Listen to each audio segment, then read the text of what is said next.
Have a seat, Nick said, gesturing to the stool she just vacated. I'll make a fresh pot of coffee. Krista started to shake her head. It's late. I really should get home. Sit down, he insisted. It's good coffee, not that motor oil you get from the waffle jockey up the street. Krista returned the smile. I've never been to the waffle jockey up the street. Then take my word for it, it's no good. All right. Nick held her gaze for a moment. Sit, please. Krista reclaimed her spot on the bar stool. She watched Nick fill the pot with water and pour it into the coffee maker. Once the grounds were in place, he walked to the front of the bar and clicked off the open sign. He also turned off the red and yellow neon sign and locked the deadbolt on the front door before he returned to the bar. Do you want milk, sugar, or both? Just milk. Krista watched him tip the half-gallon. That's good. Nick stuck a spoon in her cup and set it on the bar in front of her. He poured himself a cup, rounded the bar, and sat on the stool 2 spaces away from her. 5 packs of sugar opened with one rip, and he dumped them in his cup. The spoon clinked against the side of the ceramic mug, filling the silence until he asked for her story. So tell me, how many is a bad couple of years? Krista looked at her coffee. She pinched the tip of the spoon, stirred in the milk, and watched the color lighten under a mixture of swirls. Just the last 4. Why? I got married. He sipped his coffee. You're married? Technically. Nick paused. What do you mean by that? Krista shrugged, her gaze still on her coffee. Paperwork says I'm married. Nick took another sip. I take it you don't want to be married? Krista shook her head. Does your husband know that? I imagine it wouldn't come as much of a surprise, she answered. Krista finally raised her eyes. I haven't seen him in a while. Why not? Krista sighed. She wanted to word her answers without giving away too many details about her personal life. It was hard to admit to a stranger all the bad decisions she'd made over the recent years. She kept it short. He left. He left? You? Nick sounded a bit surprised. Why? Krista didn't answer. Nick smiled. All right, that's okay. You don't have to answer that. It's a long story. I see. He took another sip from his mug. So, he left. Do you know where he is now? Nope. Krista picked up her mug and took her first sip. Surprisingly, the coffee did taste good. Probably a Colombian roast. Wish I did. Why? So I could tell the police and maybe get on with my life. Nick furrowed his brow. The police? This must be a long story. How long has your husband been missing? 6 months. Because he's wanted by the police? Krista nodded. Do you want to tell me why? No. Is this why he left you? Yes. Krista took her 3rd sip of coffee before she realized how naturally she spilled her life to a stranger. She didn't know this man from any other person on the street, yet just by talking to him, he'd agreed to shoulder a portion of her burden. It was refreshing to have a conversation with someone who didn't argue with her about everything she said, to unburden herself to a bartender who just wanted to listen. You trying to find him? Nick asked. Krista blinked and thought about it as she held the coffee mug midway to her lips. Me? No, I'm not a cop, Nick shrugged. You don't have to be a cop to look for someone who's missing. Besides, cops don't always find the people they're looking for. Tell me about it. Sometimes it's necessary to take matters into your own hands. It's a nice thought, but I don't know the first thing about finding missing people. Nick raised his brow. You don't need to. All you need is a person who does. And, she leaned forward, her interest piqued. You know a person like that? Nick nodded. Yeah, he's a friend of mine. Real hush-hush kind of guy. Who is he? Some kind of undercover cop. He stays undercover, but he's not a cop. What's his name? Nick shook his head. Can't tell you that. I can talk to him, maybe see if he's interested in helping you. Krista leaned back. This conversation had quickly shifted into territory she wasn't prepared to travel. She met this bartender only a couple of hours ago, and now he was offering to set her up with a hush-hush friend of his. Krista lowered her eyes back to her coffee. What exactly does this friend of yours do? He, Nick searched for the right words, specializes in information. What kind of information? Nick gulped his coffee. Any kind of information. How would your friend know where my husband is? If your husband is out there, my friend can find him. He'll take you right to his front door and drop off flowers if you like. Really? Krista's mind started to race. This could be the answer she'd been looking for. How would I contact this friend of yours? You don't. Nick set his empty cup next to the pile of discarded sugar packets. But you can give me your phone number, and I'll call my friend. I'll give him the information you gave me, and if he wants to meet you, I can set something up and give you a call back. Ah, there it is. This might be an elaborate plot to extract her phone number. If it was, she had to hand it to him. It was a well-constructed story. The rational part of her screamed that it was a scam. The irrational side wanted to throw caution to the wind and take her chances. Krista spent the last 4 years taking stupid chances. Too much alcohol at a party had convinced her to leave with a dark, handsome stranger. When she learned she was pregnant, she ended up married to a man she barely knew. What had it gotten her? Nothing but pain and misery. Krista needed to listen to her rational side if she wanted to get her life back on track. Hooking up with a hush-hush man was simply out of the question. Krista swallowed the last of her coffee. It's a nice offer, but... She finished by slowly shaking her head. Nick collected her cup. Hey, I'm only trying to help. If you want to continue to wait on the police, it's up to you. Krista slid off the stool. It was a nice offer, if it were true. Would it hurt to try? What if his friend heard her little sob story and refused to help? She wouldn't be any worse off than she was right now. Would she spend the next few months berating herself for skipping this opportunity? She wanted a more secure solution than simply handing her phone number to another stranger. Her gaze fell on Nick's hand as his fingers pulled away from her arm. Maybe. Krista smiled. I'll tell you what.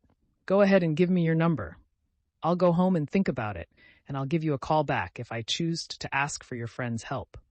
Nick didn't argue. Seems fair enough. He leaned over the bar and grabbed a matchbook. The phone number is on the back, along with my hours, in case you ever want to come back for a drink or a chat. Krista accepted the book of matches and stuffed them in her front pocket. All right, she started to turn away and stopped. I want to thank you for listening. No problem. Nick walked her to the door. I called you a cab. It should be here by now. What do I owe you for the coffee? He waved her off. Coffee's on the house. Nick opened the door and held it for her as she walked outside. A taxi waited, pulled as close to the orange cones as possible. Krista shivered under a cool breeze as she stepped off the curb. Her eyes automatically searched for stray gang members, but the streets were abandoned, closed off, and quiet. Does this construction hurt your business? Not really. I was concerned when it first started, but I learned that if my regulars want to come in for a drink, a couple of traffic cones doesn't slow them down. That's good. The heavy downpour from earlier had turned into a muggy chill. Without the rain soaking through her clothes, the chill seemed bearable. As Nick stuck his head in the passenger window to talk to the driver, Krista noticed the light on the top of the car indicated that the cab was off duty. How did Nick get an off-duty driver to take her home? Nick tapped the taxi's door with his palm. He turned back to Krista. All right, he'll take you wherever you need to go. Krista looked at the cab, then back to Nick. If he's off duty, I can call a different cab. It's no problem. I don't live close to here, and I don't want to put anybody out. Don't worry about it. He's a friend of mine. Nick sure had a lot of friends. Before she could object again, he opened the back passenger door. Go home, Krista. Think about my offer. She climbed into the cab and rattled off a street corner a couple of blocks from her apartment. The door slammed closed. Nick stood on the sidewalk. As the cab drove away, his form faded into the shadows. She reached into her pocket. Her fingers traced the outline of the matchbook. The cab pulled to a curb a short time later. She barely felt the trip since she spent the whole ride replaying the conversation with the bartender. She glanced to the side as the cab stopped on the corner of 45th and Madison, a few blocks from home. She'd walk the rest of the way. Are you sure this is where you want to get out? The cabbie asked. He didn't look at her, and his Mets baseball cap covered most of what she could see of his head. She hadn't paid any attention to him until he spoke. He looked Caucasian, had no facial hair, no accent, and the front of the cab was meticulously clean. It was an unusual combination for the average cabbie. This is fine, Krista insisted. I'll get out here. Thanks for the ride. What's the charge? Don't worry about it. He still didn't look at her. Are you sure? Krista felt like she'd entered a different dimension. Off-duty drivers who offered rides without compensation defied the natural order of New York City. It's fine. Are you going to be all right? Yes, thank you. Without further argument, he drove away and left her alone for the first time since she had encountered James and his friends. The breeze made her shiver as it grazed over her face and blew small ripples into her jacket. She pulled the nylon tighter. Perhaps another block closer wouldn't have been such a bad idea. Krista finally arrived at her building at 10 after 3 in the morning. Despite her night, she didn't relish the idea of going home. She unlocked the front door and entered a quiet foyer. The only sound was the squishy noise her soggy shoes made on the hardwood floors. As she walked by the mailboxes, Krista wondered if she should check for anything new. She shrugged it off as she continued past without a second look at the rows of metal boxes. In truth, she didn't care about new mail. Didn't care if she ever got mail again. The only thing Krista wanted was a hot shower followed by a solid 12 hours of sleep. Krista pressed the button to call the elevator. She eased off the elevator and tiptoed down the hall. She cringed when the key slid against the metal lock.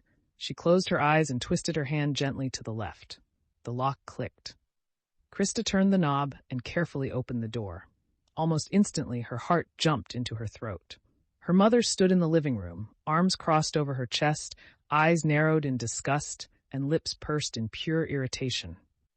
"Do you know what time it is?" Krista's shoulders slumped as she pulled the key out of the lock. "No," she lied. "Not really." "It's 3:15, Brenda provided. She dropped a hand to her hip and pointed her finger at Krista. "I tried calling, but you left your damn phone sitting on the floor. How many times did you call before you figured that out?" "Don't get smart with me," her mother warned. "I have been up half the night, worried sick. I didn't know if I should call the police, go out looking myself, or check the hospi." Her tirade stopped mid-sentence as she moved closer. "Why do you smell like smoke and beer?" Krista closed the door. "There should be coffee in there, too. Were you at a bar?" Krista thought it best not to confirm or deny her whereabouts. "Krista Lynn." Krista let out a frustrated sigh. "What? I want an answer." "I'm not a child," Krista argued. "It's not like it was a great night of clubbing. It started raining, and I found a small bar to wait out the storm." Brenda wasn't convinced. "It stopped raining over 2 hours ago." Krista shrugged. "I walked home." "From where, Long Island?" Krista met Brenda's gaze. 23 years old with a child of her own, and she still had no idea how to face her mother's wrath. She missed her father. He would have stepped in by now, grabbed Brenda's arm and led her into the kitchen. He always provided Krista with an escape. "I'm tired?" Krista conceded.